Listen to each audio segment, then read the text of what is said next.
Hey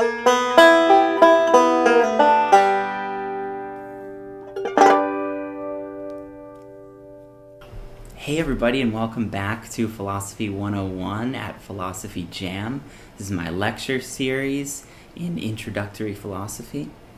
Today we're going to discuss the problem of the self, the problem of personal identity. So this is, like the mind-body problem, an age-old question in philosophy.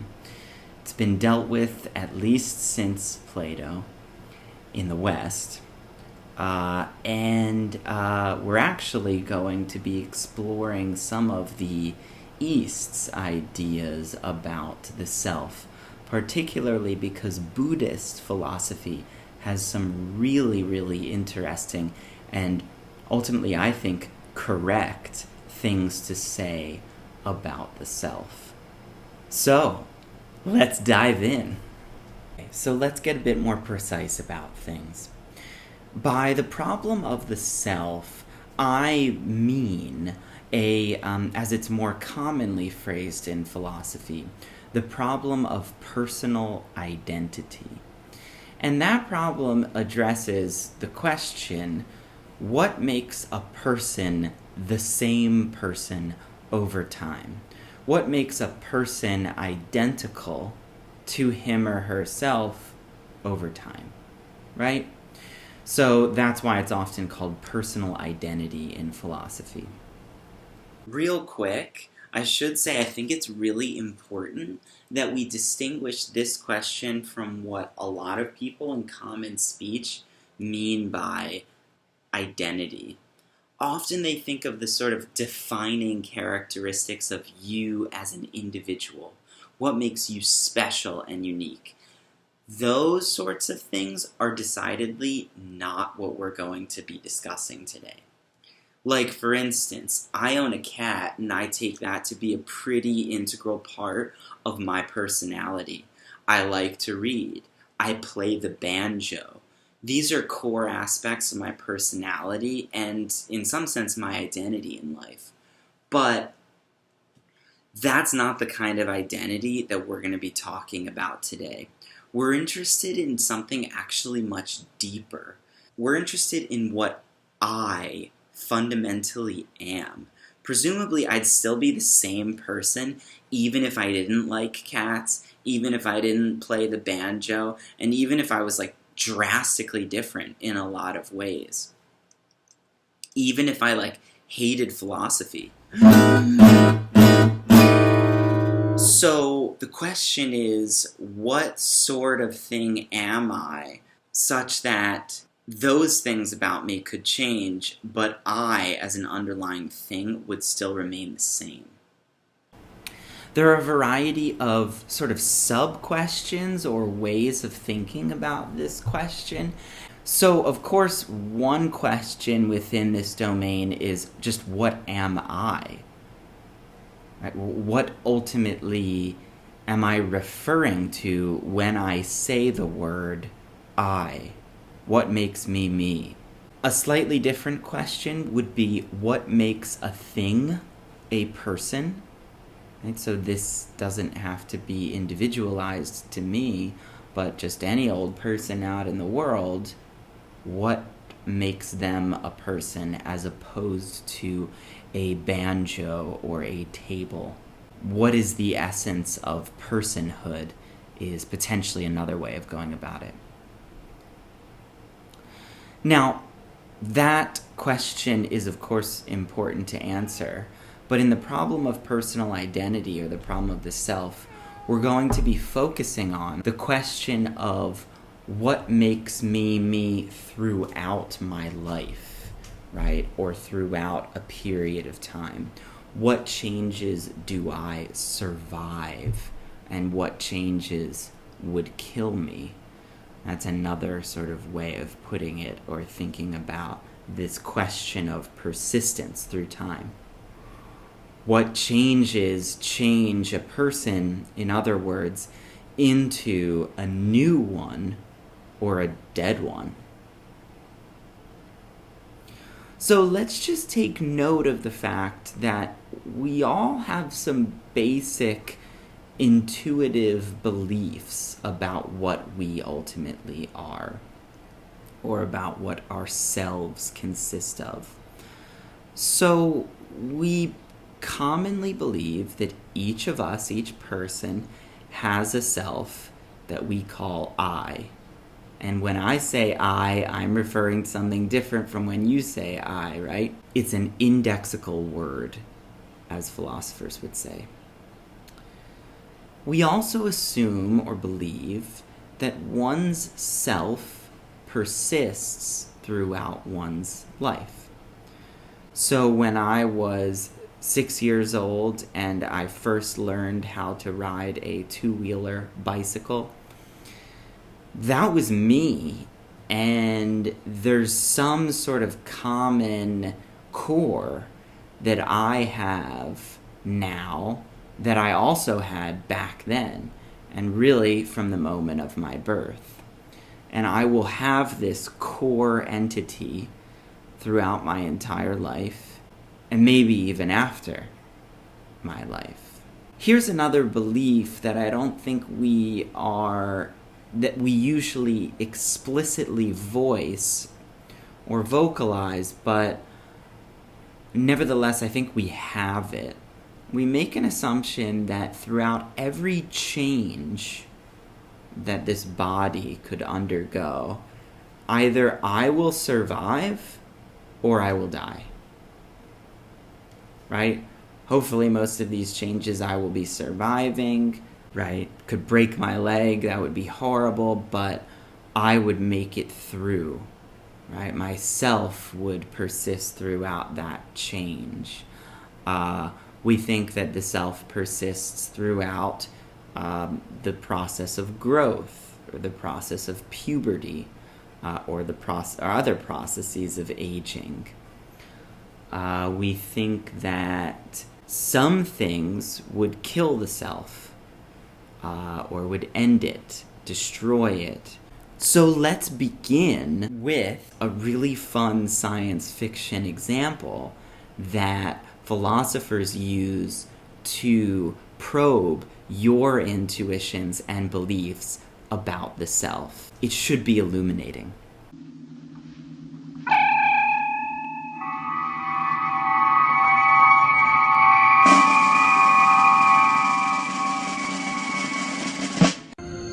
I'm talking about the famous Tele Transporter problem, which comes from Derek Parfit and most of his early work on personal identity, particularly in his book Reasons and Persons. But of course, the technology is featured throughout science fiction, most notably in Star Trek. Here's how Parfit describes the transporter and how it works from the first-person point of view. Quote, I enter the teletransporter. I have been to Mars before, but only by the old method, a spaceship journey taking several weeks. This machine will send me at the speed of light. I merely have to press the green button. Like others, I am nervous. Will it work? I remind myself what I have been told to expect. When I press the button, I shall lose consciousness and then wake up at what seems a moment later. In fact, I shall have been unconscious for about an hour. The scanner here on Earth will destroy my brain and body while recording the exact states of all of my cells. It will then transmit this information by radio. Traveling at the speed of light, the message will take 3 minutes to reach the replicator on Mars. This will then create, out of new matter, a brain and a body exactly like mine. It will be in this body that I shall wake up. Though I believe that this is what will happen, I still hesitate. But then I remember seeing my wife grin when, at breakfast today, I revealed my nervousness. As she reminded me, she has been often teletransported, and there is nothing wrong with her. I press the button. As predicted, I lose and seem at once to regain consciousness, but in a different cubicle. Examining my new body, I find no change at all. Even the cut on my upper lip from this morning's shave is still there. So here's a reasonable question to ask. Would you use the teletransporter? Based on the way Parfit describes it, I would be extremely nervous to use it. Even though I think Parfit is right to insist that we should use it, as he ultimately does, here's why I think we should be nervous.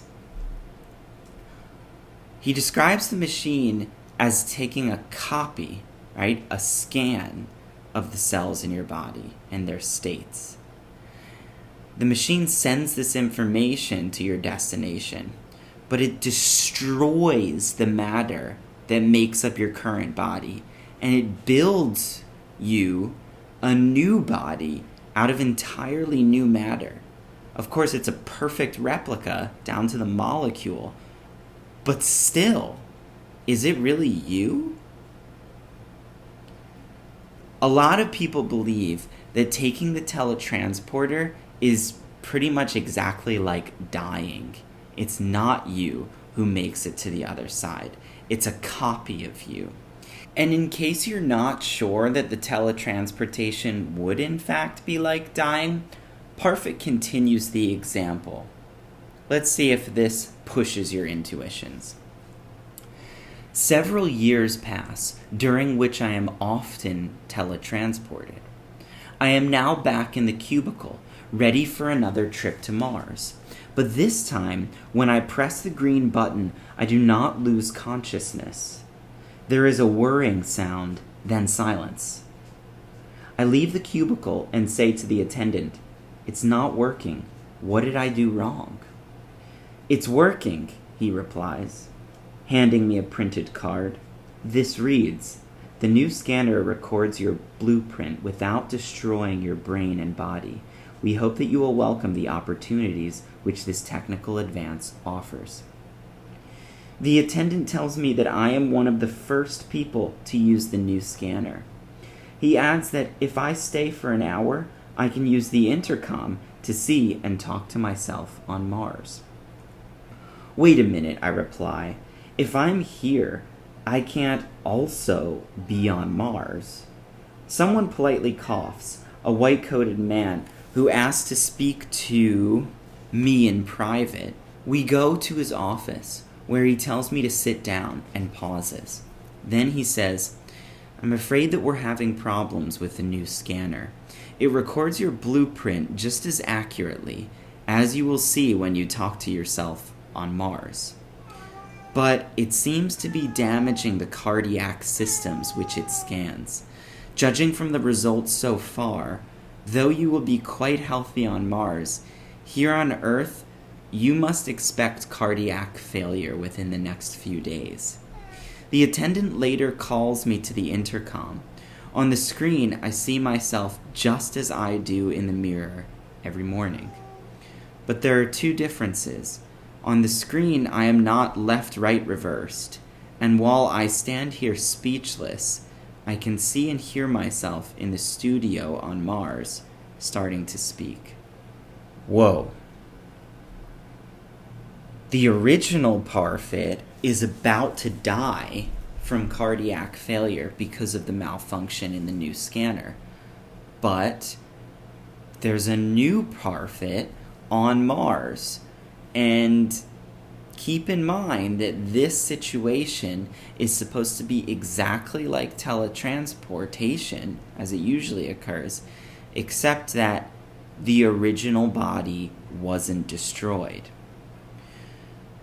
So if the original body undergoes cardiac failure, it seems pretty safe to say that the real Parfit dies, and what lives on is a mere copy of him on Mars.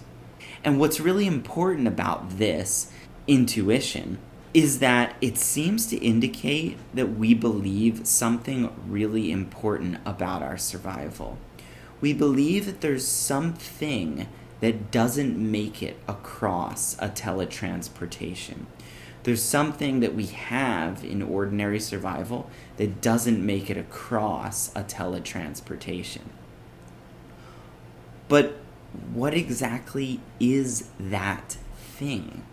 What could account for our feeling like the teletransporter is death? What would we be losing in teletransportation? One obvious answer is bodily continuity. There is quite literally a physical disruption in the molecules that make up your body across the change that you undergo in the teletransporter.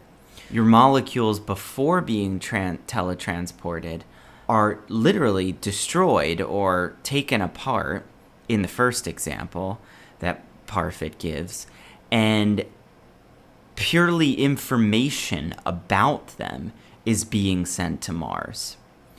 On Mars, you're reassembled from entirely new molecules. You are reassembled by molecules on Mars that did not originally make up your body. So we might think that it's exactly that sort of disruption in the continuity of molecules that make up your body that causes you to die.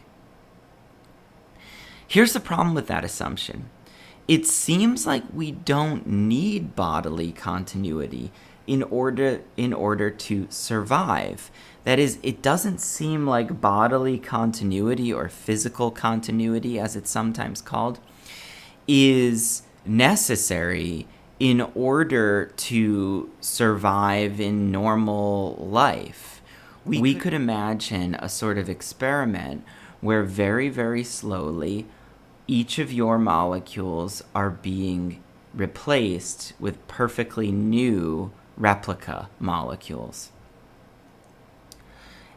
In fact, this is exactly what happens to you over the course of your life. Most of the matter that makes you up is replaced as you eat and as you grow and as you age. So there's nothing all that crazy about this thought experiment. We're just sort of speeding up the process of this recycling. So we could imagine that each of your molecules is replaced over the course of, let's say, 1 week. At the end of the week, you're going to say that it's you and you didn't really feel different at all during the whole process, right? Because as soon as we took one molecule away, we replaced another one. We replaced it perfectly. So it seems like we don't need bodily continuity to continue being the same person over time, or in other words, for our self to persist through the change, through a change. Bernard Williams, in his famous paper, The Self and the Future, gives a sort of similar example where we could imagine a machine that takes all of your psychology, all of your memories, your beliefs, your dispositions, every mental feature of you, and it copies these mental features and implants them in a different body.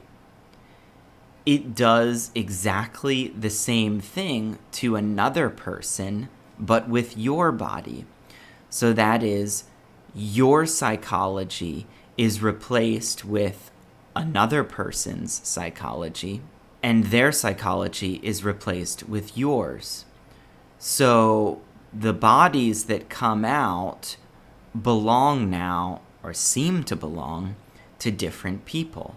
Each of these bodies will have all of the memories and beliefs and mental characteristics of the other person. So it seems like what's going on here is a swapping of bodies. Anything there is to know about your past or your preferences for the future, those are going to now be coming out of a new body. So it seems perfectly appropriate to describe this sort of scenario as body swapping. Williams, of course, goes on about the example in his paper in much more detail, and I recommend that you read it. But what's important for our purposes is that it seems like these sorts of things are possible. Obviously, they're not technically possible now, given the limitations of current technology. But it seems like these sorts of things could happen, and they would preserve personal identity. That is, it seems like I could swap bodies with someone. My psychology would go into their body. Their psychology would go into mine. I perhaps would wake up from behind their eyes in such a case, or behind a new set of eyes at least, and with a new body. Or to go back to the other example of molecule replacement, there's nothing all that spooky going on here.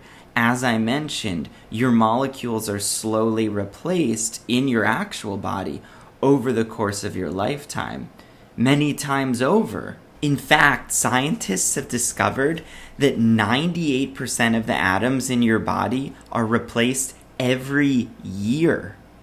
There's a cool study and an article about it on npr.org.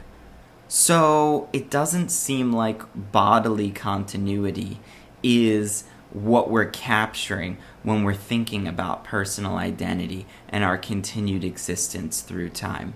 So it doesn't seem like what's threatening about the teletransporter is the fact that it disrupts our bodily continuity. At least according to our intuitions about these sorts of thought experiments, bodily continuity doesn't seem to be what makes for personal identity. Okay, so then perhaps it's psychological continuity that matters. Bodily continuity doesn't matter, as we know, since our molecules are replaced every year throughout our lives. Maybe psychological continuity is what matters. And a drastic psychological change is what would prevent us from being the same person over time. That is, if the change was great enough, it seems like we would become a different person. But here's a problem with that. That doesn't seem to explain what's going on in the transporter in the first place, because our psychology is perfectly preserved in the transporter problem. Our replica has all of our psychological dispositions and traits down to every last one of them. They even feel exactly like we did up until the moment of teletransportation. So, psychological continuity doesn't seem to explain what disturbs us about the teletransporter case. There are other thought experiments that we can concoct in order to debunk the idea that psychological continuity is what matters for personal identity. For instance, it seems that I could rationally fear torture that was preceded by total amnesia and dramatic changes to my character. So let's say that somebody came into my house and announced that he would be performing a drastic surgery on my brain that would change my personality traits dramatically. Let's say right now I'm a boisterous, gregarious, happy person who loves philosophy, and this surgery is going to change me into a sad, depressed, quiet, reserved, shy hater of philosophy. Okay, that would be a very dramatic change to my psychology. And let's say that, moreover, the surgery makes it so that I don't remember anything in my life before the surgery. I might even forget my name. I'll take a new name after the surgery. But the person who has entered my house continues. He says that after the surgery, immediately after the surgery, he's going to torture me, going to put me through agonizing pain. Even though the surgery would change me very drastically, it seems like it would be rational of me to fear the torture. It's still going to be me in some sense who feels the pain of the torture, even if my personality and beliefs are very, very different. So again, it seems like psychological continuity is failing. That is, it seems like it's not a good criterion for personal identity, and I can survive drastic disruptions to it. Besides, as I mentioned, it doesn't seem to take care of the problem with the teletransporter. We fear the teletransporter, but it perfectly preserves our psychology. So what's going on here?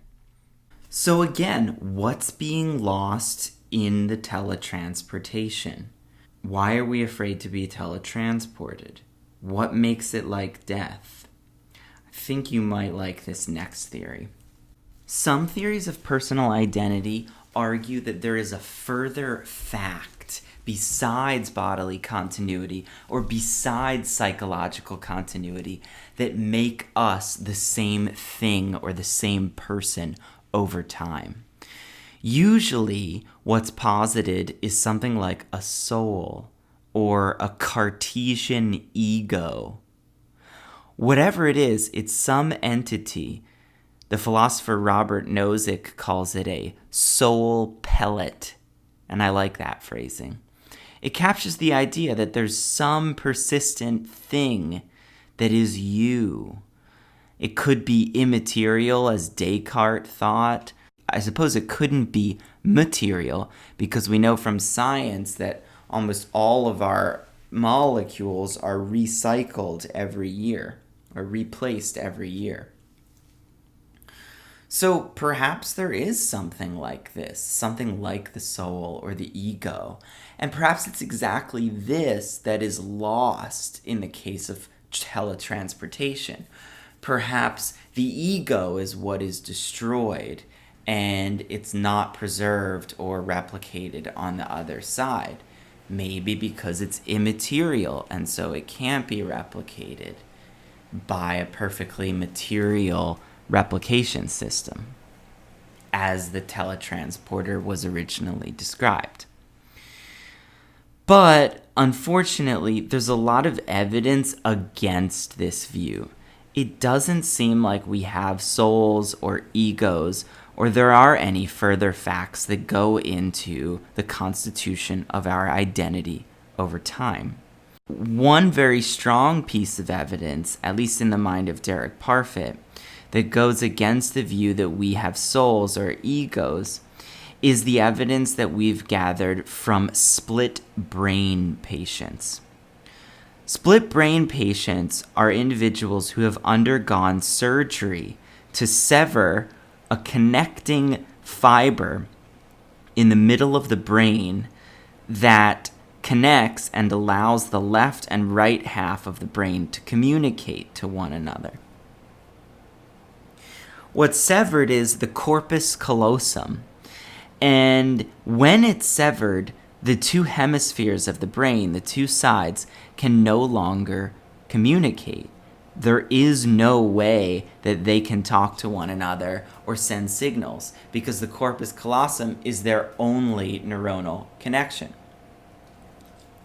What's so crazy about these split brain cases, and I recommend that you read up about them because they're just fascinating, is that individuals who undergo them seem to exhibit behavior that suggests that there are actually not one, but two separate streams of consciousness going on inside of their brains, with one stream of consciousness going on in each hemisphere of the brain.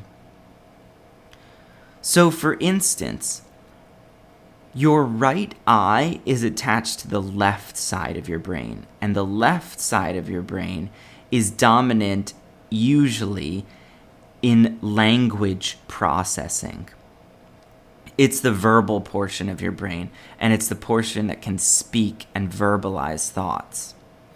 So when a word is flashed briefly to the right field of view, meaning that it goes to your right eye, and the patient is asked what he saw, the patient can reply with the word. He can say face. Because the left hemisphere is dominant for verbal processing, the patient's answer matches the word. Whereas when we flash the same word on the left side of the patient, meaning that only the left eye sees the word, the right side of the brain does the processing, since the left eye is connected to the right side of the brain.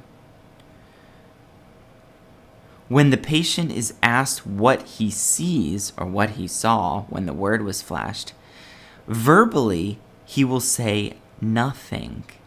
The right hemisphere of the brain, which sees the word, cannot share information with the left.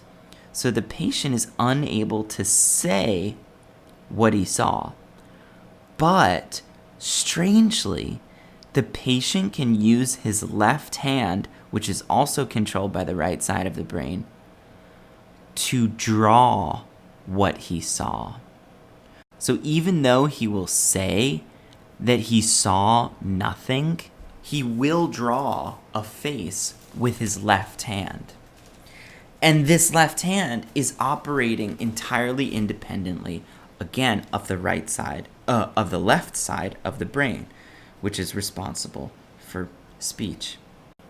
The data here are really interesting, and Thomas Nagel, in his essay, Brain Bisection and the Unity of Consciousness, goes into some more of the results of these experiments. I'm going to read from this essay to give you more of an idea of really just how trippy things can get here.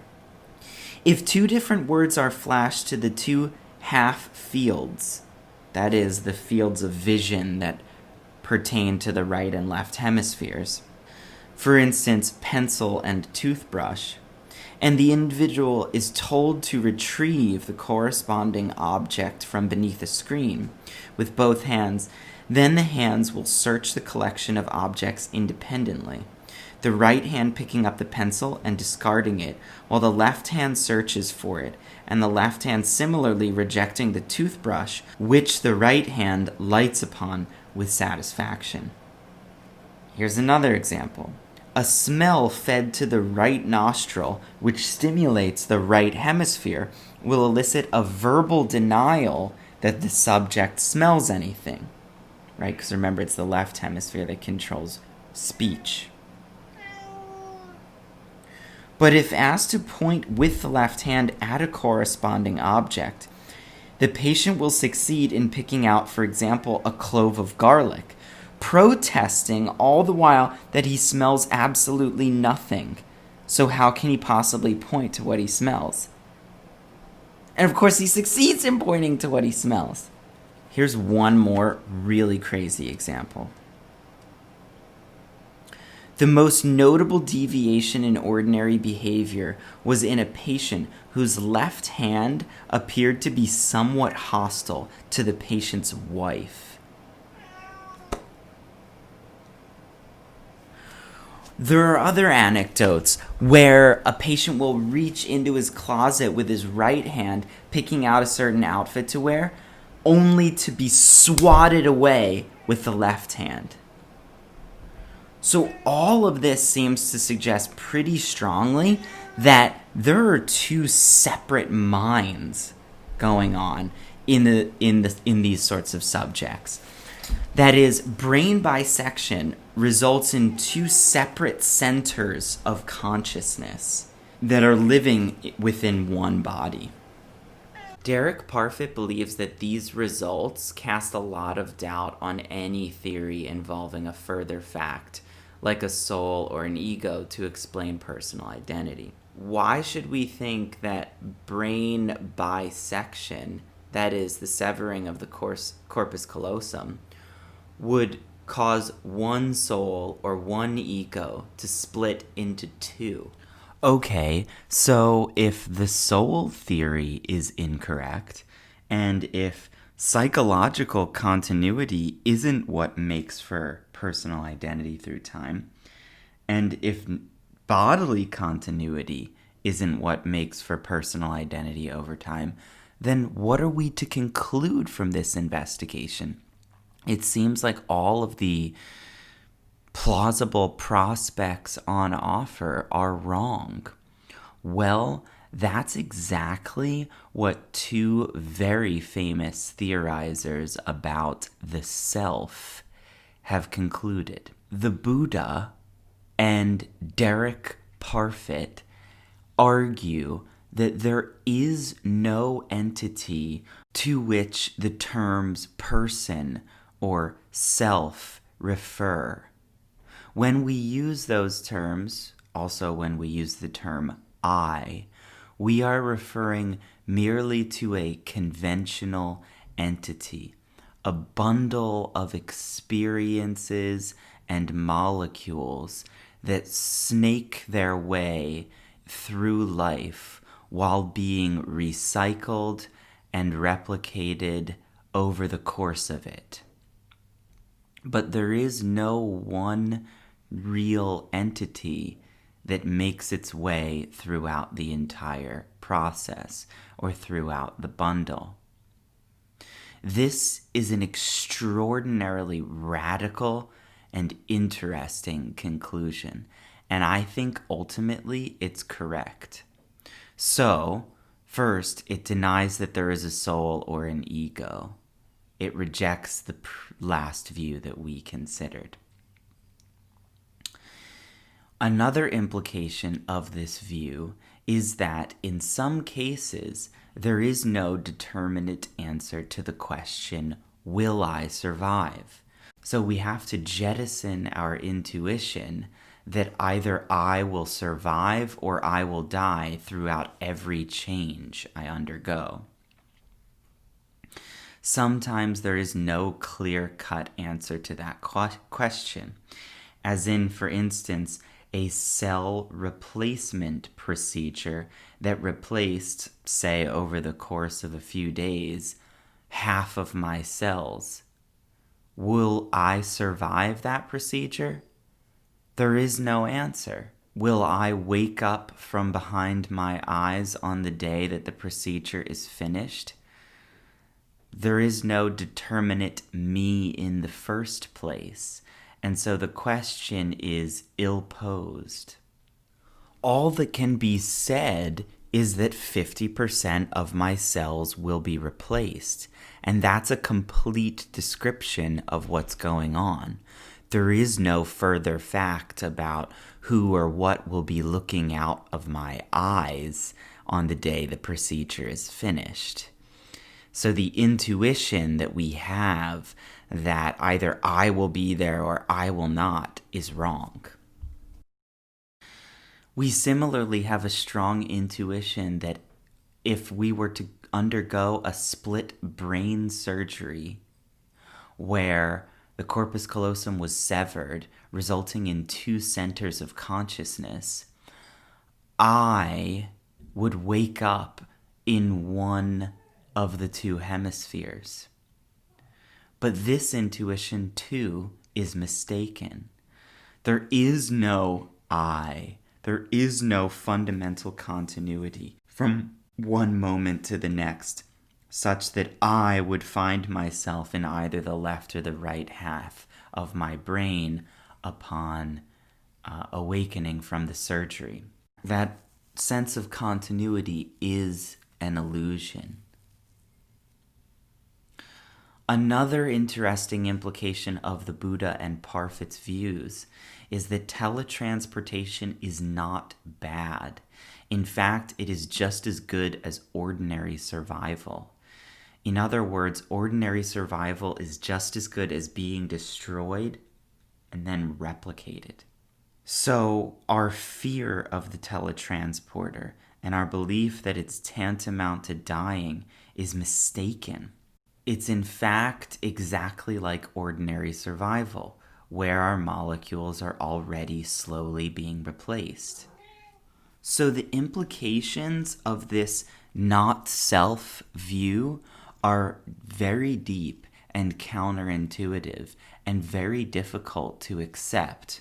Perhaps that's why the Buddha recommends devoting years of one's life to meditative practice in order to believe this truth about ourselves. So, I'll end today's lecture by asking you to think about you.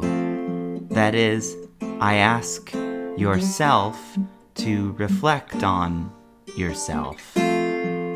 Please answer the discussion questions and have them prepared for class time. Thanks, everybody, and see you next time on Philosophy Jam. Like it's surrounding me.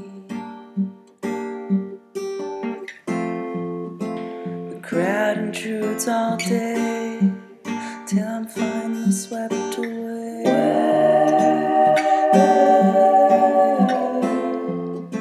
I'm finally swept away.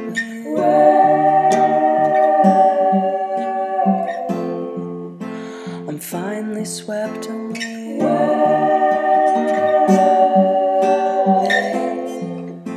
I'm finally swept away.